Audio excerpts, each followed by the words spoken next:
다들 병원에 오시는 분들 보시면은 혈관 질환들 걱정 많이 하시더라고요. 혈압이랑 당뇨랑 동맥경화 이런 것들. 그래서 콜레스테롤에 대해서 굉장히 많이 물어보시는데 반드시 콜레스테롤 약을 먹어라 하는 선생님들의 말씀을 듣고 오시는 분도 굉장히 많으시고, 그래서 오늘 이 부분에 대해서 좀 설명해 드리려고 하는데요. 콜레스테롤 수치를 봤을 때 가장 중요한 것은 중성지방과 HDL이 가장 중요합니다. 그 중성지방은 낮을수록 좋고 HDL은 높을수록 좋죠. 그리고 중성지방은 뭐 한 120 이하. 왜 이게 중요하냐면은 콜레스테롤이 산화되는 거가 중성지방이 높고 HDL이 낮으면 산화가 쉽게 되거든요. 근데 이렇게 산화가 쉽게 되는 거를 알 수 있는 게 중성지방과 HDL을 알 수가 있습니다. 그 비율로 중성지방이 높고 HDL이 낮고 그런 분들은 콜레스테롤 수치가 높거나 상관없이 내 몸에서 혈관에서 동맥경화가 일어날 수 있다는 거를 감안하셔야 됩니다. 그래서 그런 걸 주의하셔야 되거든요.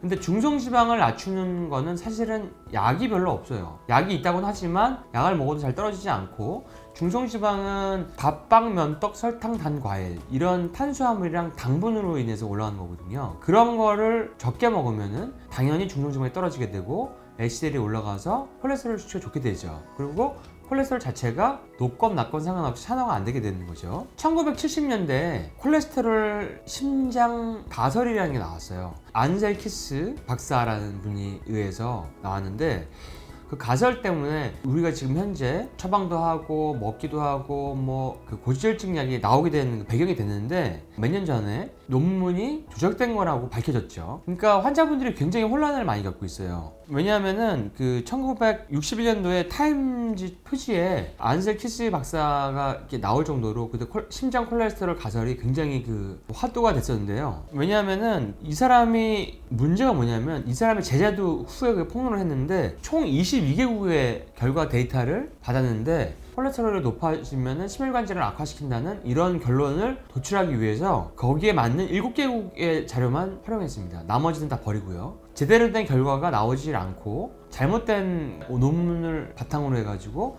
약도 개발되고, 그것 때문에 가이드라인도 만들어지고, 심지어 콜레스테롤을 막 위험하다고 생각하기 때문에 뭐 마가린도 만들어지고, 사실 마가린이 더 안 좋은 거거든요. 마가린이나 식물성 지방 같은 것들이 많이 만들어졌죠. 그런 것들이 사실은 심혈관 질환을 더 악화시키는 건데도 불구하고 그런 것들이 만들어지게 된 계기가 됐죠. 근데 이제 몇 년 전에 이 논문이 부작이라는 게 밝혀져서 전 세계적으로 콜레스테롤 섭취 상한선이 없어졌어요. 그러니까 여러분들이 걱정하시는 거는 콜레스테롤 수치를 가지고 자꾸 얘기를 하시는데, 콜레스테롤이나 LDL은 수치가 높거나 낮거나 간에 전체 심혈관 질환 환자 중에서 절반은 콜레스테롤이 정상 이하인데도 심혈관 질환이 옵니다. 그런 분들은 왜 콜레스테롤이 낮은데도 그 심혈관 질환이 오냐 하면은, 콜레스테롤은 높고 낮은 게 중요한 게 아니라 산화가 되는지 안 되는지가 중요한 거거든요. 산화가 되는지 안 되는지 아는 거는 우리가 이제 오메가3, 6 밸런스 또 1대4 정도가 좋다 그러죠. 오메가3가 1, 오메가6가 4 이 정도. 근데 우리가 먹는 식단은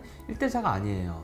밖에서 사 먹으면은 더 훨씬 높거든요. 왜냐면 목초 먹은 고기가 아니기 때문에 그래요. 그래서 오메가3를 먹어줘야 되는 거고, 그 다음에 호모시스테인이라고 여러분들 들어보셨죠? 엽산이라든지 비타민 B12, B6 이런 것들을 안 드시면은 콜레스테롤이 아무리 낮아도 혈관이 산화가 되기 시작합니다. 그 다음에 산화 스트레스가 많으면은 또 콜레스테롤이 산화가 돼요. 비타민C 같은 것들도 많이 드셔줘야지 그 혈관 동맥경화가 진행되는 걸 막을 수가 있습니다. 그러니까 콜레스테롤 수치가 중요한 게 아니라 이게 산화가 되는지 산화가 안 되는지가 중요한 거라는 거, 이런 거를 꼭 알아두시면 좋겠고요. 한 연구 결과를 보면은 전체 심근경색 환자의 3분의 1만 혈압이나 당뇨와 연관된 거고, 3분의 2는 방금 제가 말씀드린 호모시스테인, 그 산화 스트레스, 오메가3 밸런스 불균형 이런 것들에 의해서 오는 분들이 3분의 2 이상을 차지했습니다. 그러니까 더 중요한 부분인데 정작 우리는 그에 대해서 검사를 하고 있지 않고 처방하고 있지 않죠. 왜냐하면은 그 처방하는 거는 식단 가이드라인을 바꾸는 거랑 영양제를 처방해야 되는데,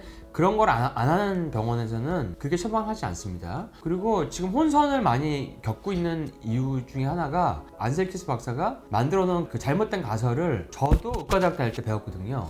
근데 그 잘못된 가설을 배운 선생님들이 그대로 이제 환자분들한테 설명을 해서 콜레스테롤에 대한 공포를 조정하게 되는 거죠. 그 후에는 그 여러 가지 이제 후에 연구가 되고 그 논문이 거짓이라는 게 밝혀져 가지고 콜레스테롤이 이제 그 누명이 벗겨지고 그것이 나쁜 것이 아니고 그것은 우리에게 꼭 필요한 것이고 콜레스테롤 약 자체를 먹어서 콜레스테롤을 억지로 낮추게 되면은 우리가 잃게 되는 게 더 많다는 것을 밝혀주고 있죠. 예를 들어서 콜레스테롤 약을 먹으면은 아이러니하게도 몸에서 코엔자임 Q10을 빼버리기 때문에 신부전이라든지 부정맥이라든지 이런 게 또 올 수가 있고 미토콘드리아가 대사가 안 되기 때문에 근무력증 같은 것이 많이 올 수가 있습니다. 에너지가 많이 떨어질 수가 있고 그 다음에 혈관 질환도 더 올 수가 있어요. 콜레스테롤을 먹어서 우리 몸에서 빠지게 되는 코엔자임 Q10이 심혈관 질환을 보호해주고 좋아지게 하는 역할을 하는데 그거를 드럭 먹으라 그러죠. 콜레스테롤을 낮추게 하는 그런 안 좋은 역할을 하고 있죠. 그래서 만약에 어쩔 수 없이 콜레스테롤 약을 드시게 된 분들이라고 하면은 코엔자임 Q10을 꼭 같이 드시는 게 좋고 콜레스테롤을 단지 낮추는 것만이 우선이 아니다. 뇌를 구성하는 게 콜레스테롤인데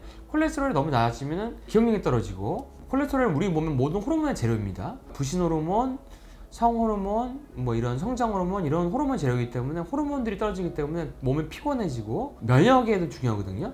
그러니까 콜레스테롤 약을 먹어서 콜레스테롤이 막 어느 분들은 130, 총 콜레스테롤 140 뭐 이렇게까지 떨어뜨리시는 분이 있는데 원래는 한 200에서 240 정도가 괜찮은 수치인데 이걸 너무 떨어뜨리게 되면은 면역력이 확 떨어지거든요. 요즘처럼 감염이 막 돌고 마스크를 쓰고 다니는 이런 시점에서는 콜레스테롤 약을 너무 써가지고 우리가 면역을 떨어뜨리는 거는 안 좋은 거라고 할 수 있겠죠. 그리고 잘못 우리가 알고 있는 것 자체가 콜레스테롤 올리는 거는 설탕이랑 탄수화물 먹어서 올라가는 건데 우리가 지방을 먹어서 올라간다고 잘못 알고 있죠. 그래서 그 최근에 나온 어떤 뭐 TV 방송이라든지 다큐라든지 이런 걸 보면은 계란을 먹으면 오히려 콜레스테롤이 떨어진다고 나오죠. 실제로 여러분들이 해보세요. 계란을 매일 몇 개씩 먹고 혈액 검사를 해보면은 콜레스테롤이 떨어져 있는 걸 여러분들이 보실 수 있을 겁니다. 그러니까 콜레스테롤은 지방을 먹었을 때 콜레스테롤 올리는 게 아니라 오히려 콜레스테롤이 떨어진다는 거 이런 거를 여러분들이 또 잘 기억해 주시면 좋을 것 같습니다. 그리고 이제 콜레스테롤 약을 드시고 계신 분 계실 텐데 콜레스테롤 약에 대한 논문을 자세히 들여다보면은 5년간 100명 정도가 먹었을 때 심근경색 재발을 예방할 수 있는 게 한 100명 중에 1명 정도 될까 말까 정도밖에 안 됩니다. 그러니까 굉장히 낮은 건데 이것을 너무나 이제 과대평가하고 안셀키스 박사가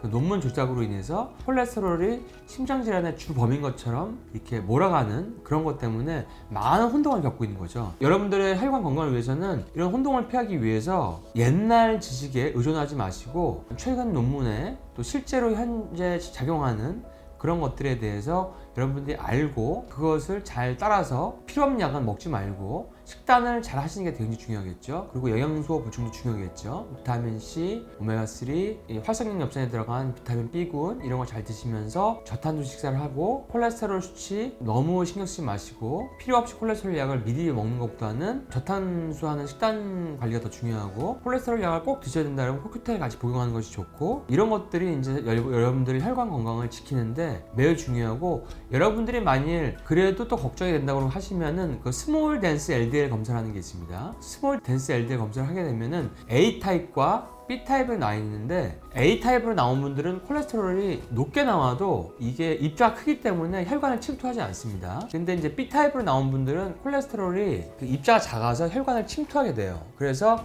혈관을 안 좋게 만듭니다. 이런 그 콜레스테롤의 타입을 구분하는 그 스몰 덴스 LDL 타입도 검사해 보시면 여러분들에게 도움이 될 겁니다. 여러분들이 많이 그 병원에서 뭐 혼나고 또 약도 처방 받아오고 또 그걸 먹어야 되나 말아야 되나 갈등하고 이런 분 너무 많아가지고 제가 오늘 그 부분에 대해서 조금 정리해서 좀 설명을 해드렸습니다. 여러분들에게 좀 도움이 됐으면 하고요. 혈관 건강하셔가지고 혈압이나 당뇨라든지 동맥경화, 심근경색, 뇌경색 이런 거 오지 마시고 혈관 건강을 유지하도록 하시기 바랍니다.